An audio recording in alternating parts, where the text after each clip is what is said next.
Zero to one book summary in Hindi. दोस्तों, zero to one कोई साधारण बुक नहीं है, बल्कि यह एक बिजनेस गाइड है। इस बुक में बिजनेस से जुड़े उन सभी पहलुओं पर बात की गई है जिनके बारे में हर वो इंसान जानना चाहता है जो बिजनेस करना चाहता है या फिर एक नया स्टार्टअप खड़ा करना चाहता है। इस किताब में आपको किसी भी स्टार्टअप या बिजनेस को जीरो से शुरुआत करने की प्रेरणा दी गई है, ना कि वन से। साथ ही आपको समझाया गया है कि कैसे आप किसी बिजनेस को जीरो से शुरुआत करके भी और उसे आगे निकल सकते हैं।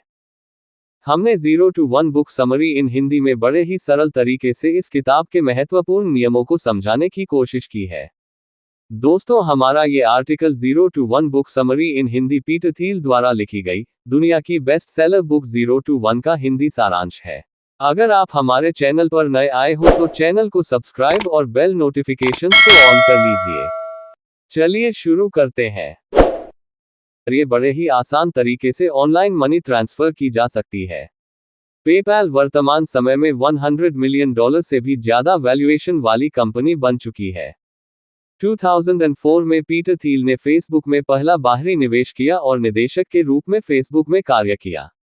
इनके द्वारा थियल फेलोशिप की शुरुआत की गई, जिसके जरिए युवाओं को स्कूली शिक्षा से पहले सीखने के लिए प्रोत्साहित किया। जैसा कि आप जानते हैं, इस बुक का टाइटल जीरो टू वन है। सबसे पहले हम यह समझने की कोशिश करेंगे कि आखिर जीरो टू वन का मतलब क्या है। ऑथर कहते हैं कि हम अपने बिजनेस को दो डायरेक्शन में ले जा सकते हैं। पहला वन से एन की तरफ, दूसरा जीरो से वन की तरफ। यहां जीरो का मतलब है कुछ भी मौजूद ना होना, जबकि वन का मतलब है सब कुछ मौजूद होना। ऑथर कहते हैं कि अगर आप सक्सेसफुल बिजनेसमैन बनना चाहते हैं तो आपको अपने बिजनेस या स्टार्टअप की शुरुआत जीरो से करनी चाहिए। इसका मतलब है कि आपको सिर्फ ऐसा प्रोडक्ट बनना चाहिए जो मार्केट में पहले से उपलब्ध ना हो या फिर जो किसी अन्य कंपनी द्वारा अभी तक नहीं बनाया गया हो। चलिए इसे एक एग्जाम्पल से समझते हैं। यहां हम ड्रिंकिंग वाटर का उदाहरण ले रहे हैं। मार्केट में Bisleri, Kinley, Himalayan mineral water, Aquafina जैसी दिग्गज कंपनियों की ड्रिंकिंग वाटर बॉटल मौजूद हैं, जो वन की स्थिति को दर्शाता है क्योंकि यहां सब कुछ पहले से ही मौजूद है। आप ड्रिंकिंग वाटर के बारे में पहले से ही सब कुछ जानते हैं कि बॉटल कैसी होनी चाहिए, इसकी मांग कहाँ ज्यादा है, इसका मार्केट कितना बड़ा है, फैक्ट्री लगाने के लिए कौन कौन सी चीजों की जरूरत होगी। अगर आप ड्रिंकिंग वाटर बनाने का बिजनेस शुरू कर रहे हैं तो इसका मतलब है कि आप वन से एन की तरफ जा रहे हैं। इसका मतलब ये हुआ कि जो चीज मार्केट में पहले से मौजूद है, आप सिर्फ उसी चीज की कॉपी कर रहे हैं। आप एक ऐसा काम करने जा रहे हैं जिसको कैसे करना है इसकी पूरी जानकारी आपके पास है। जब आप इनोवेट, नई खोज करके किसी ऐसी चीज को बनाते हैं जो पहले से मार्केट में मौजूद नहीं है, तो उस स्थिति को जीरो से वन की तरफ जाना कहते हैं। मोनोपोली मार्केट एक ऐसी मार्केट संरचना है जिसमें कोई कंपनी किसी प्रोडक्ट की एकमात्र निर्माता या विक्रेता होती है, जिसका बाजार में कोई अन्य विकल्प उपलब्ध नहीं होता। जिस समय पीटर थियल ने पेपैल की शुरुआत की, उस समय किसी ने सोचा भी नहीं था कि कोई ऐसी भी टेक्नोलॉजी होनी चाहिए जिससे पूरी दुनिया में कहीं भी और कभी भी ऑनलाइन मनी ट्रांसफर की जा सके। इसीलिए आज पेपैल की मार्केट में मोनोपोली है।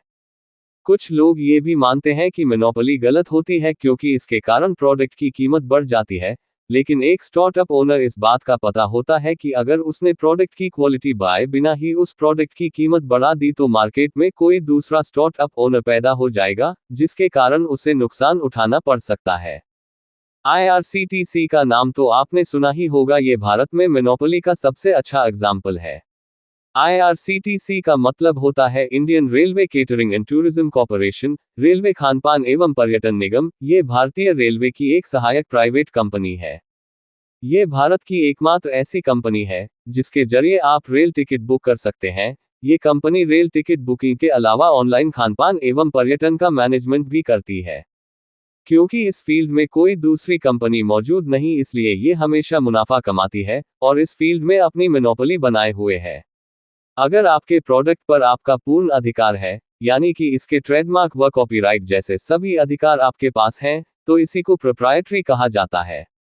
अगर आपके बिजनेस या स्टार्टअप में प्रोप्राइटरी की विशेषता शामिल होगी तो कोई भी अन्य कंपनी आपके प्रोडक्ट की कॉपी नहीं कर पाएगी और आपके स्टार्टअप की हमेशा ग्रोथ होती रहेगी। आपको पता होना चाहिए कि आप किसी भी बड़ी कंपनी के प्रोडक्ट को बिना उस कंपनी की अनुमति के कॉपी नहीं कर सकते। यदि आप ऐसा करते हैं तो आपके खिलाफ कानूनी कार्यवाही भी की जा सकती है। आपको हमेशा अपने प्रोडक्ट पर काम करना चाहिए ताकि आप एक विशाल नेटवर्क तैयार कर सकें। जिस तरह कार निर्माता कंपनी मारुति सुजुकी ने देश के 1789 से भी ज्यादा शहरों में अपने 3634 सर्विस सेंटर्स बनाकर विशाल नेटवर्क तैयार किया है, जिसकी बदौलत मारुति सुजुकी आज भारत की लार्जेस्ट कार निर्माता कंपनी बन गई है। पीटर थियल कहते हैं कि किसी भी स्टार्टअप को शुरू करने से पहले आपको ये बात ध्यान में रखनी चाहिए कि आपको अपने प्रोडक्ट की क्वालिटी बहुत अच्छी बनानी होगी ताकि बाद में उसे स्केल करके बढ़ाया जा सके। जैसे पतंजलि, उबर, ओला आदि कंपनियों ने किया है। ये सारे स्टार्टअप पहले छोटे से स्केल से शुरू हुए थे और आज पूरी दुनिया में कमाल कर रहे हैं। उत्पादकों द्वारा अपने उत्पाद प्रोडक्ट की पहचान के लिए जिस चिन्ह का प्रयोग किया जाता है उसे ब्रांड कहते हैं और इस प्रक्रिया को ब्रांडिंग कहा जाता है। प्रोडक्ट का नाम या उसकी पहचान कराने वाला कोई शब्द, अक्षर, प्रतीक, डिजाइन तथा चिन्ह उस प्रोडक्ट का ब्रांड हो सकता है। पीटर थियल कहते हैं कि बिजनेस की ब्रांडिंग करना बहुत जरूरी है। मार्केट में आपने देखा होगा कि कुछ प्रोडक्ट अपनी ब्रांड वैल्यू के कारण ही बहुत ज्यादा डिमांड में रहते हैं। ज्यादातर लोग वही ब्रांड खरीदना पसंद करते हैं जो उनकी पर्सनालिटी और रेप्यूटेशन के हिसाब से फिट होता है। ऐसे ब्रांड लिए वो ज्यादा कीमत चुकाने को भी तैयार रहते हैं।